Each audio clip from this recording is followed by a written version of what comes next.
Deutéronome 18. Les prêtres lévites, la tribu de Lévi tout entière, n'auront ni part ni héritage avec Israël. Ils se nourriront des sacrifices par le feu offerts au Seigneur et de son patrimoine.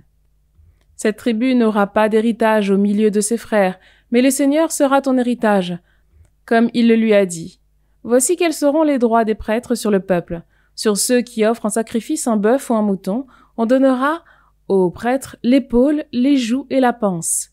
Tu lui donneras les prémices de ton froment, de ton vin nouveau et de ton huile fraîche, ainsi que les prémices de la toison de ton petit bétail.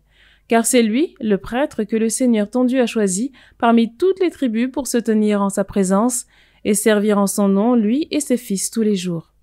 Si le Lévite vient de l'une de tes villes, de tout endroit en Israël où il séjourne et qu'il désire entrer au lieu choisi par le Seigneur, il servira au nom du Seigneur son Dieu, comme tous ses frères lévites qui se tiennent là, en présence du Seigneur.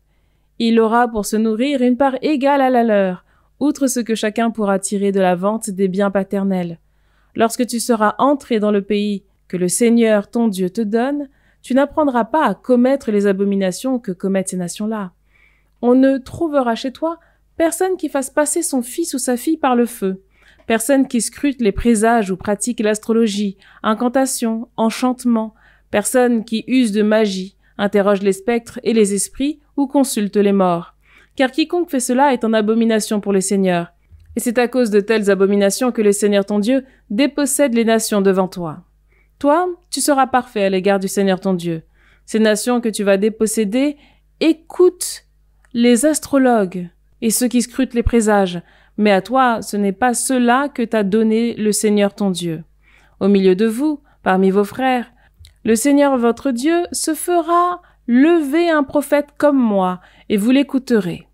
C'est bien ce que vous avez demandé au Seigneur votre Dieu, au mont Horeb, le jour de l'assemblée, quand vous disiez « Je ne veux plus entendre la voix du Seigneur mon Dieu, je ne veux plus voir cette grande flamme, je ne veux pas mourir. » Et le Seigneur me dit alors « Ils ont bien fait de dire cela. Je ferai se lever au milieu de leurs frères un prophète comme toi. Je mettrai dans sa bouche mes paroles, et il leur dira tout ce que je lui prescrirai. Si quelqu'un n'écoute pas les paroles que ce prophète prononcera en mon nom, moi-même je lui en demanderai compte. Mais un prophète qui aurait la présomption de dire en mon nom une parole que je ne lui aurais pas prescrite, ou qui parlerait au nom d'autres dieux, ce prophète-là mourra. Peut-être te demanderas-tu, comment reconnaîtrons-nous que le Seigneur n'a pas dit cette parole? Si le prophète parle au nom du Seigneur, et que la parole reste sans effet et ne s'accomplit pas, alors le Seigneur n'a pas dit cette parole. Le prophète l'a dite avec présomption. Tu ne dois pas en avoir peur.